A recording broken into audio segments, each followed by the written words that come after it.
Uh, well, Can't say we're surprised. the Boston Celtics dropped yet another game in a double overtime to the Washington Wizards, 115 to 112. Jalen Brown led the way, scoring 36 points, grabbing 6 rebounds, dishing 2 assists. On the other side of things, Bradley Beal had 36 points, 6 assists, 7 rebounds, playing a complete game.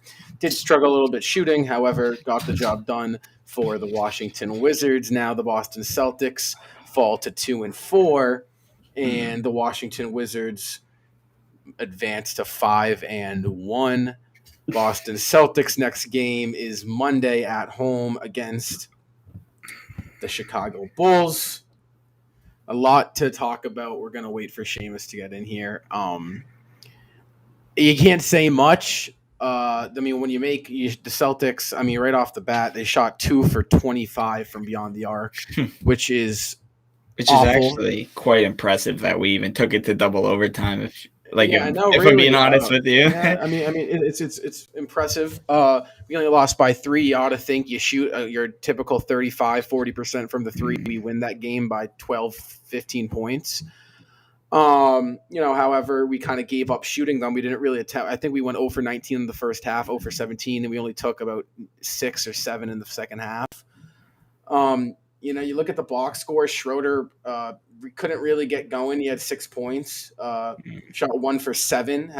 Did have 9 assists, 3 steals. Played a pretty solid game. Otherwise, Tatum. We're gonna get into Tatum. He continues to struggle.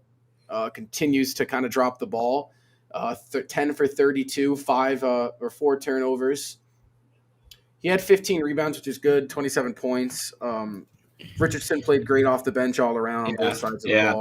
That is a I know we're sick of takeaways from losses and all that. I get it, but that's kind of been the theme for the past year now. So I guess we're gonna stick to it. Seeing Richardson, come up, and he hit some big shots down the stretch too for Boston. So that was really kind of relieving to see. Yeah. Like you said, in a game where you shoot 2 for 25 from beyond the arc, you ought to think you get blown out. We lost by 3, but you got to look at this as, first of all, this is another game we should have won. You got to think that we really there's 2 games now. This Knicks games in this game that we really should be 4-2. We're in a hole. We're 2 games under 500 now, and we got the Bulls on Monday, who are a very good basketball team. Yeah, and then the schedule doesn't get any lighter because it's then it's Orlando, Miami, and Dallas. So it's not like this light at the tunnel. Yeah, so you got your work cut out ahead of you. You ought to think, Monday night back at TD. You got Smart back. You got Rob Will back in the lineup. Hopefully, if they're feeling better, which I'd assume they are. 2 days of rest, maybe we'll get the job done. 2 nights, rather. Other than that, though, there's not much to say about this game. I don't know how long this post-game show will be, if I'm being honest. There's not much to say. I will say I say it every post-game show, and it's definitely not getting old to me either. I love saying it. I enjoy saying it.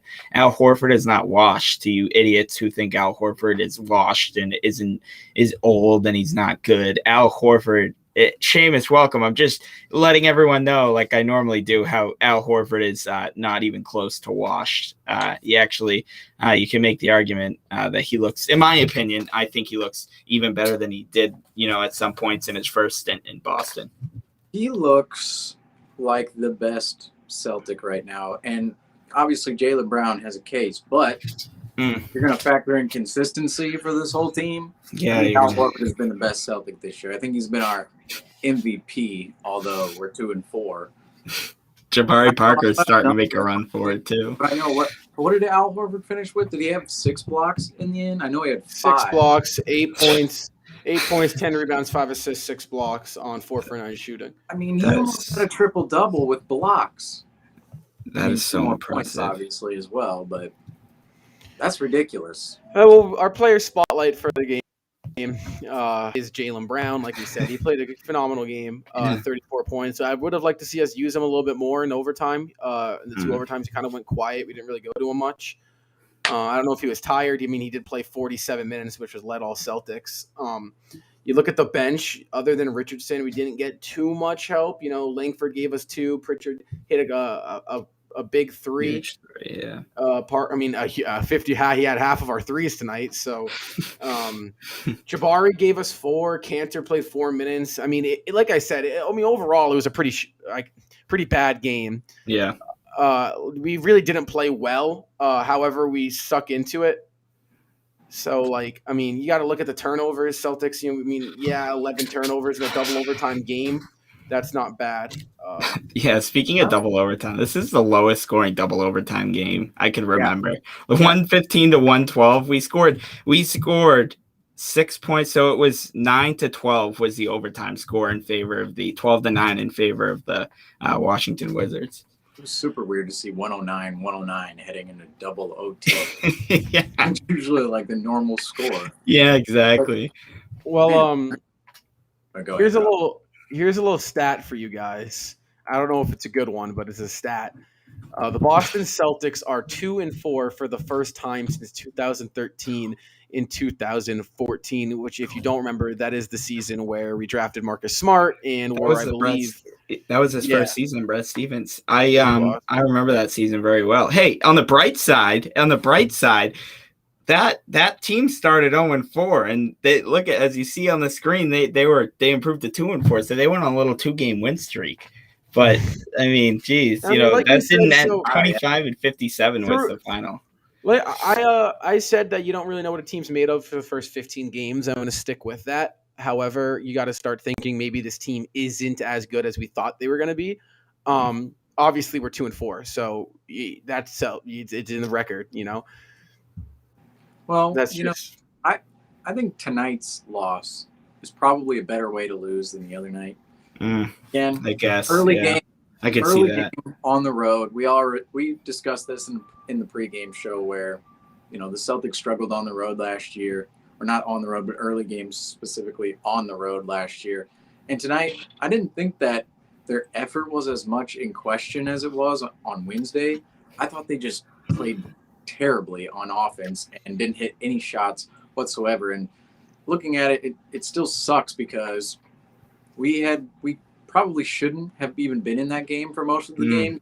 We forced double overtime and had multiple chances to pull out an unlikely win, which at this point in the season, at what we've been through thus far, that would have been huge, but we couldn't execute down the stretch. And that's kind of been the theme, or it was the theme tonight. And I'm not really surprised that we lost, but it just sucks that we lost this game. But yeah. I mean, like I said, it's rough. It's Jason Tatum too. I mean, I agree. The effort was there. Jason Tatum's body language continues to be poor. However, the effort was there. But like you said, you got to have both, especially when you're 2-3. Like we were talking about in the pregame show, Seamus, this is a really deep Eastern Conference now. You see teams like the Wizards might be making some noise here in the regular season, so there's really no room. Like we said, we named off 7 teams that could easily be a top 3 seed. So there's no room for these the effort was there. Well, guess what? You still didn't show up because you shot 2 for 25 from 3. So, I mean, I'm happy. They played a solid, I'd say, what did we end up playing? 58 minutes of basketball. But however, you also were awful at the same time. Yeah. And you lost. So. Yeah. It's really hard to judge because, again, this team is, for some reason, their consistency issues continue to be a problem. And tonight, it wasn't necessarily, they're not giving enough effort at times. It was, they're not executing. They're not passing the ball as much as they should. They're not, I would say actually the defensive side of the ball. I mean, double OT, 115, that's still pretty damn good. I thought we were pretty good defensively tonight. But offensively, we looked like a mess. And Tatum, he was 10 of 32 tonight. Oh my Lord. Does Ime Udoka call out? One player deserves some slander tonight. Does he call out Tatum next? Because he called out Jalen Brown, and he actually had a hell of a game tonight. Does he call out Tatum? Jalen Brown responded, and Tatum tonight. I can't believe what we're seeing right now out of Tatum. terrible. It's terrible. He responded in like an ultra aggressive, kind of response from Jalen Brown tonight, where I think the huge reason as to why, the Celtics were in this game was because Jalen Brown specifically didn't settle for 3-pointers. Usually we see Jalen Brown take between, 7 to 11 threes per game. Tonight, we didn't see that, and we saw him put his head down, attack the basket. I think the refs were, I'm not blaming the refs at all, actually. I didn't think they had such a terrible game. But, the Wizards weren't playing ultra aggressive defense. Scalabrine pointed that out many times throughout the broadcast. I think that was a huge kind of, uplifting thing to see Jalen Brown respond the way he responded. Yeah. Just wait, just want to bring up this stat real quick before we move on with this topic. I think I just saw something flash across my screen. Al Horford, the first time he's played 42 minutes or 40-plus minutes, the first time since Game 7 of the Eastern Conference Finals against the Cavs. Wow. I didn't know that. Time ago. That's 3 years ago. And he played pretty good, too. He played pretty damn good. Yeah, he did. I'm really satisfied with Al Horford. Obviously, I wish we were winning games with Al Horford right now, but I mean, I'm extremely satisfied with the production we have with Al Horford. I'm starting to think, are we wasting Al Horford's back end of his career all of a sudden? Like, he's coming out fresh. He looks amazing. He looks the best he's looked in over 2 years, and now we're just losing games left and right. I mean, come on. Well, so the way I look at it, right, is, this is a game where you don't have two of your starters, and that really does hurt you. But at the same time, our whole thing this offseason was, we have a roster where that doesn't really affect you as much when you're missing some guys in the starting lineup, right? And like I said, we're 2-3. So there was virtually no excuses to be made tonight. And it really does suck because now you're right off the bat, you're digging yourself in a hole. And not only that, you're coming off of a season where you ended kind of awful, right? We were a pretty bad team just to end the season last year. So now you're starting to think, mind you, how long is it until Jason Tatum starts to say, like, listen, like, we're bad, I'm out of here. We're bad. Those are possibilities that you got to start thinking of if we're going to keep losing games like this, where, like, if we're a middle of the pack, 8 seed, 7 seed, playing with 500 all season, that is going to be a reality pretty soon. Mm. Do you think we lose this game if the ball is in Jalen Brown's hands more down the stretch than Tatum tonight? Because, if Tatum starts to think that this team is bad, a lot of the reasons they're bad are because of him. And that's not deniable. He was terrible tonight. He really was. 27-15, I really don't care. Career high in rebounds. Great, double overtime. 10 of 32. 32. He took 8 more shots than Jalen Brown, who had 34. I didn't like that. On all night from the jump. I wasn't a big fan of that second overtime thing where he shot. He was like triple teamed. Ian, where are you at? I am Jesus Christ. Pennsylvania right now. Well, what are you doing? I'm in Hershey. I'm at a hockey game right now. All right, Ian, real quick, what are your thoughts on tonight's game? What? All I know is that it's nice to know that Celtics can give me depression even if I'm on vacation. Oh my God! Come on and say. Well, yeah, they sucked. So listen, enjoy your hockey game, all right, Ian? All right, see ya. It's great to see you, but this was so random. What the? No, I know. Well, no, I thought about it. I'm just like, you know what? Maybe I can just hop up and just like pop out of nowhere for some reason. What teams are playing right now? What hockey game are you at? It's the Hershey Bears and the Cleveland Monsters. Oh, that's cool. Well, I hope you're having fun. Yeah. That's fun. More fun than watching the Celtics tonight.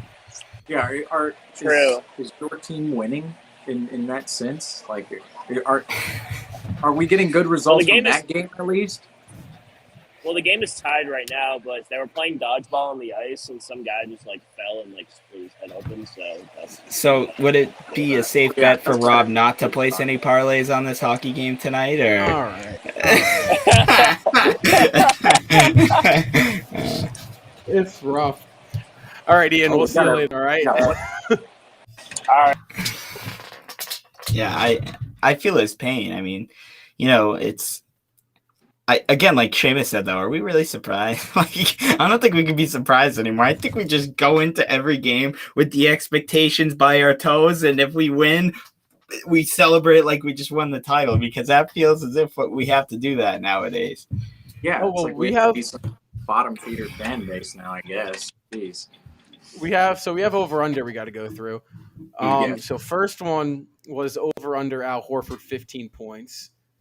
And let me just check. Seamus, you said what, over? Yep. We both said over, and he had 8. Mind you, he didn't have a bad game though. He just didn't score. We also said Jason Tatum 5 assists tonight. You said 3. over or under? I said under. You said under, which hit. I said over, which no. I got to stop assuming Jason Tatum will pass the ball. And do the Celtics in what, 42 minutes? Yeah, no, it's getting pathetic. It's and like 33 shot attempts too. By the way, it's getting pathetic. Do the Celtics win the rebounding battle? You said I don't know. You said yes. I said no. They did not win the rebounding battle. They actually were winning the rebounding battle at the end of regulation. However, they lost it 62-54 at the end of. Jeez, they got out rebounded? Wait, 62-54? Yeah, they got out rebounded by 8 in the last 10 minutes of the game. That means after basically winning the rebounding battle. How many threes did we hit tonight? 3? Do we hit 3 3-pointers or 2? We hit 2. How 2 3-pointers? I think, yeah. So we didn't hit 3-pointer in overtime either. Think of it. The Wizards had nearly the same amount of half-court shots made than the Celtics had 3-point shots made. That was pretty. It was by Montrezl Harrell too. Yeah, when that shot went in at halftime, like they on that shot alone, where they're just heaving it up from half court, they have more made threes on that shot than we have for the game. Yeah, they did. And of course, like, it was Montrezl Harrell, like the guy who, he's been playing very well the past 3 games. I mean, they're missing, I think, 2 or 3 centers. So obviously Montrezl Harrell stepping up huge. And then, I mean, that was like pouring gasoline onto a fire when he had hit that. I mean, all momentum shifted right to him. If for some dumb reason it already wasn't to him already.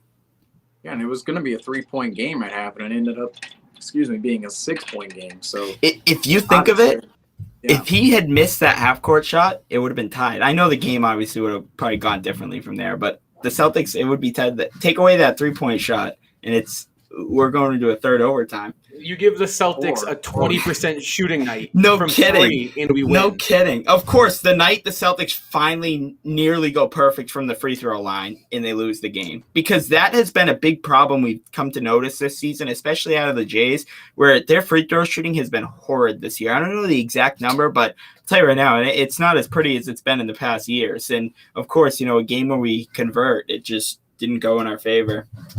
How many times did we send them to the line tonight? Tatum and Brown? No, the Wizards. The Wizards were 29 of 36, and the Celtics were 22 of 25. So they had 11 more free throws than us. Oh, see, that is also another problem with the Celtics. They send their opponents to the line more than pretty much any other team in the league. It's just plugged in. Jeez. Tatum went 7 of 7 from the line, which is actually really relieving. And I know he had a terrible game, but his free throw shooting has been awful this year. He was still complaining to the refs for the majority of the game. All right, let's not go into this for a 5th straight post-game show because of how annoying it is. It's just every post-game show now just seems as if we're repeating ourselves, but it's like at the same time, what can we do? Because it's just kind of the same stuff every game. I mean, the Celtics, you would have thought the Celtics would go in, and I know they only lost by 3. They did compete in double overtime, better effort, like you said, Seamus, than they did on Wednesday, but they watched film specifically on Montrezl Harrell, and Montrezl Harrell ate the Celtics up yet again. I mean, maybe he had a better game Wednesday, but, he came in and did what he had to do tonight, and Celtics just couldn't do anything to stop the Wizards, period. I mean, Beal had a better night. I mean, he didn't shoot crazy, but a lot better than Wednesday. Just unfortunate. Yeah, it really is. I mean, like I said earlier, we had a chance to grab a win that we probably should not have. And that also, that kind of makes it feel a little bit better at the end of the night. I don't know.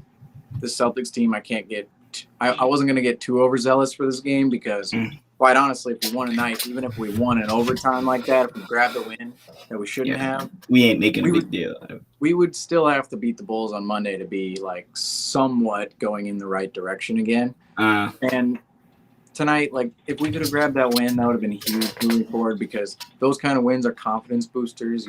Guys, they know they played terribly, and yet, great, we came out with the W anyway. We can be better the next time we come out. Now they played terribly, could have grabbed the W, played way more minutes, and this is the third overtime game in 6 games.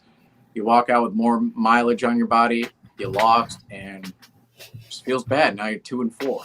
Now, are we a little concerned about Nesmith getting another coach's decisions do not play? I mean, you really lack shooting and effort tonight, like especially shooting. And, play a guy like, I mean, you saw even he threw in Pritchard, and Pritchard actually hit 2 threes. I mean, one of them they called back was a 2, but he came in, hit a couple momentum boosting shots. And are we concerned? Or are we kind of maybe not concerned, but maybe a little bit surprised that Emi Udoka's not running, Aaron Nesmith or Peyton Pritchard as much?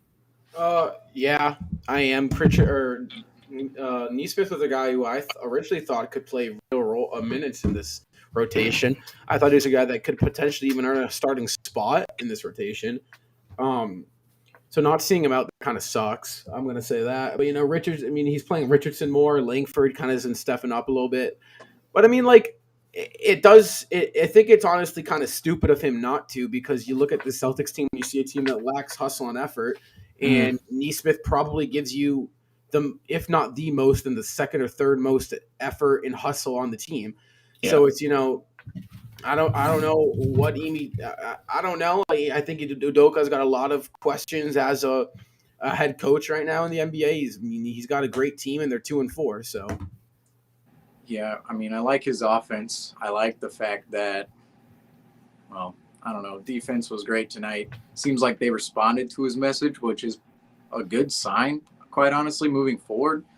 Again, they played terribly tonight, but Pritchard and Nesmith not playing, that's one of the biggest question marks of the season thus far because, number one, Nesmith, he's our ultimate effort guy. We saw it at the end of last season, even in the playoffs against the Nets. That guy can come in and give you a spark at any moment of the game, especially what he can do defensively. And he's not some zero offensively either. He can play the Romeo Langford role where he's basically just fading out to the corner every time and getting open for corner threes. I don't understand why it seems like they have this vision of him being some kind of, wing with the ball with Tatum and Brown on the bench, or him running the offense a little bit. And that is obviously not Nesmith's game whatsoever. I don't know why that would be even a thought. I don't know why he's not playing. I have no clue, especially because the team right now, I mean, or at least before tonight, effort was in question. It was. And Nesmith's your ultimate effort guy.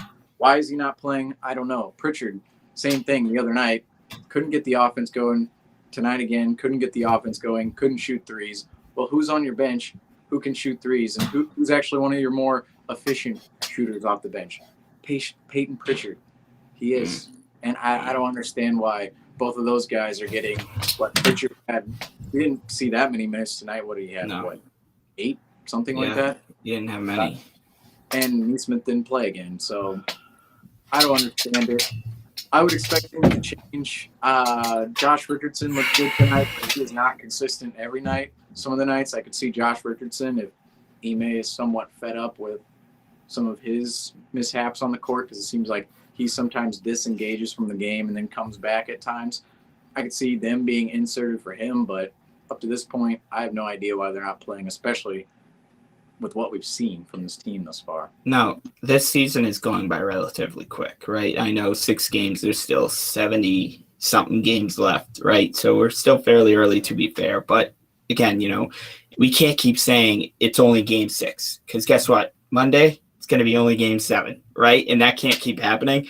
No, something Brad Stevens stressed was he's not going to be afraid to pull the trigger come trade deadline.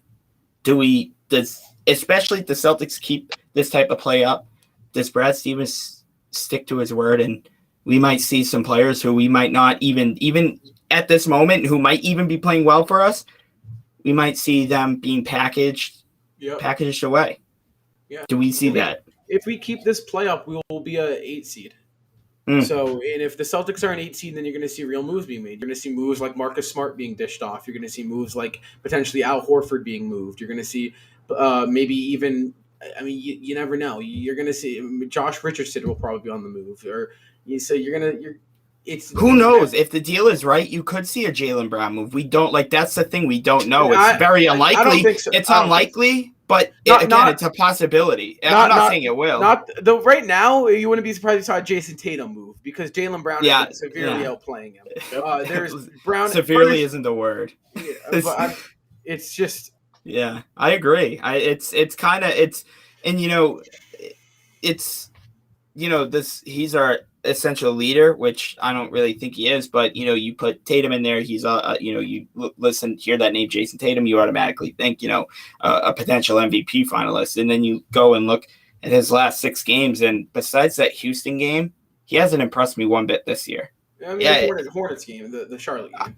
The Charlotte game, yeah, he played well, but I think I'm just saying in general, like there's other than those 2 games were back to back. Other than those 2 games, what has he shown you? What has he improved on? What has he made? What has he proven to you that he's a top 5 MVP or top 3 like he says he sees himself? Again, I know it's early, but he hasn't showed me anything. He hasn't showed me anything. And I'm what did I say, Justin? I said all offseason, you got to see playmaking. He has yet to show me that. He has. Yeah. I mean, like I said, against Charlotte, what do you? I think he had 7 assists. He had 8 assists one against game, Charlotte, which is good. 8 assists, but there should be no reason why Jason Tatum isn't a guy that a triple double is a normal thing for him.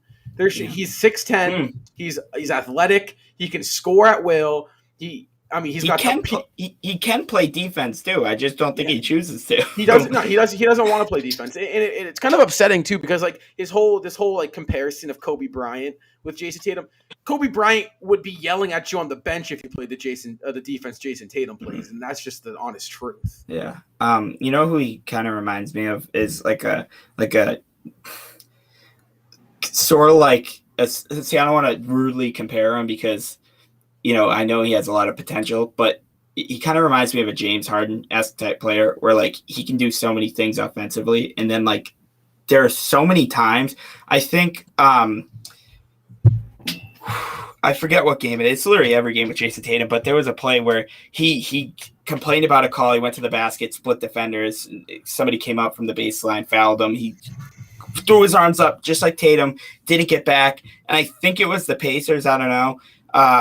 And they got a bucket. That's so unexcusable. And that's unfortunately where Jason Tatum is trending to. And if anything, I think he's declined. Again, I know 6 games in, but we can't keep that excuse up anymore. This is Jason Tatum. Like you said, Rob, there's no more excuses. There's no more this guy's out. We lost because this guy's out, or we lost because, we're playing on a second night of a back-to-back. No, this is, we got the team built around Tatum and Brown. These guys need to come and do their job because like tonight we saw Josh Richardson do what he needed to do tonight. And, even Al Horford and Dennis Schroeder defensively do what they needed to do. And we didn't see Tatum execute on either end of the floor, really. I mean, at the end, you saw him get a couple blocks on Montrezl Harrell, but other than that, nothing much. It's frustrating too because Imi's a new coach, right? So there's always that excuse, and that's true. You look at Imi; he hasn't seen. He's been an assistant, but he hasn't really been put into the moment like he has been, especially these past couple games. He's played the 3 overtime games already as a NBA head coach, which is crazy for his first 6 or 7 games.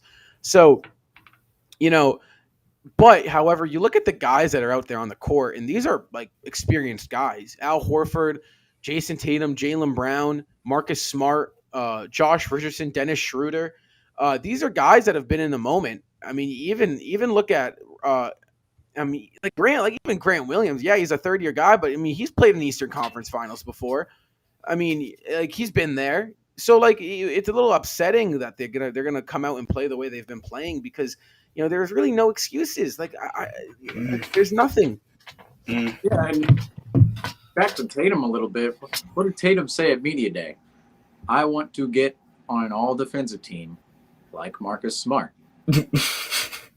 6 games in, and he's on the all worst defensive. yeah, he's not anywhere close to all defensive yet. Like he's going to have to do something miraculous over these next 77 games or so to get on that all defensive team after this kind of start. Because if you're supposed to be an elite level defensive player, you're supposed to be a communicator on defense. You're supposed to be someone who's giving effort at all times, guarding the best player.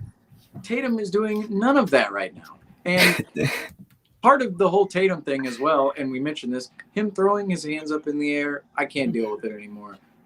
Sprint back on defense. I don't care who you are. You could be James Harden, LeBron James, Carmelo Anthony. You could be the biggest star in the world. Well, Carmelo Anthony, whatever, but shout out Kevin Garnett. Anyway, you could be any player in the world. If you don't sprint back on defense, that's a liability in your game because that turns it into a 4-on-5. Like that's just common knowledge. Tatum, come on. You saw that tonight in the overtime. I don't know if anyone picked up on it. I picked up on it because even Scal said, Tatum, no, Jason, don't get it. You don't want to get a technical foul. He threw his arms up.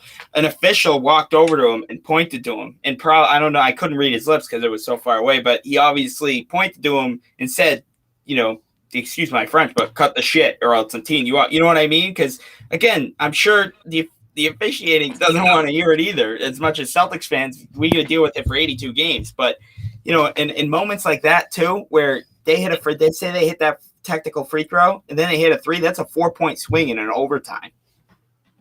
Yeah, in an overtime, we were leading by 6. We were leading by 6, and then we started on a 6-0 run, and then in the first scoreless over the last 3:30 of overtime, and what was it, 109? It was 109 to 103 to start overtime. Going into double overtime. Defensively, I have on my game notes, if we execute defensively in OT1, we should pull this game out. We did. We honestly did. And it ended up being offense again. Why? I don't understand why our offense was so bad tonight, quite honestly. Like Dennis Schroeder, how many points did he have tonight? But he was 1 of 7, I believe. 6 or 8. He was like 1 of 7, I believe. Yeah, 1 of 7, yeah. Yeah, it was bad. It was one of the I think it was one of the worst losses we've had. Your mic's out. Hello? Yeah, you're good now. Okay. Well, like I said, it was a really, really rough loss. The Boston Celtics are going to have to rebound next game against the Chicago Bulls at home. What's up? Can I ask you guys, both of you, I want your honest answers. No matter how we win, whether it's by 50 or whether it's by 1, if the Celtics win against Chicago, does that say anything to you guys? Or does it depend on how we respond against Orlando and Miami? Let me ask you that, because you know what I mean? We come here, Chicago's a huge matchup, right, in general, whether we're 6-0 or 0-6. But will this Chicago mean anything no matter how we play? It means more if we lose than if we win, in my opinion. If we win, I'll be like, okay, that's great. We're still 3-4. I'm not going to make any final assumptions about this team until, like I said, 15 games in. Then that's when you can. Still 15 games is a little soon. Like the 2017, 16-17 Celtics were 12-12, and they finished as the 1 seed. So, but obviously you want to win that game, but I don't know, because they could easily just go around and lose 4 games in a row again, like we've seen. I see these games now, ever since last season, as bricks to a house. This win, if we win against the Bulls on Monday, we'll have ourselves a brick. Now, will it be nothing to the house? No. But does it make the house? No. So we just have to compile these bricks. A building block. A win and build us up, because quite honestly, 1 win at this point, whoopee, we're 3-4. We're still under 500. Still, our questions are surrounding consistency. Can you do it? Not to overlook Orlando. We've seen this team have success. Yeah. On Monday in Charlotte, on Sunday in Houston. Those 2 games were great for the Celtics. They can do it. They have to do it consistently. They have to execute. They have to bring effort consistently. And so for me, it's going to be the next 5 games. I'm taking this season in 5 chunks. Like if we can. No. I know what he's saying. I know he cut out, but you can't, building blocks. But I don't know about you, Rob. I have no other words. I mean, on to Chicago. Celtics versus Bulls, 7:30 tip-off. We'll be covering, sadly, at 7 o'clock. It just feels like an endless pain through this. It feels like repetition, if that's the right word, right? Where every pregame show and every postgame, we love doing them, by the way, win or loss, by the way. So if we try making it sound like we don't like to do it, we do. It's just we don't like repeating ourselves over and over and over. Anything we're saying on here, we say in the podcast. Anything we say on the podcast, we say on here. It's all repetition at this point for the last nearly year. You know what I mean? Last year and unfortunately this year. Yeah. But, however, we will be covering right after the final buzzer, right before the first tip. We will be there. 7:30, big game. Chicago Bulls versus Boston Celtics. Back home, Celtics are going to get their first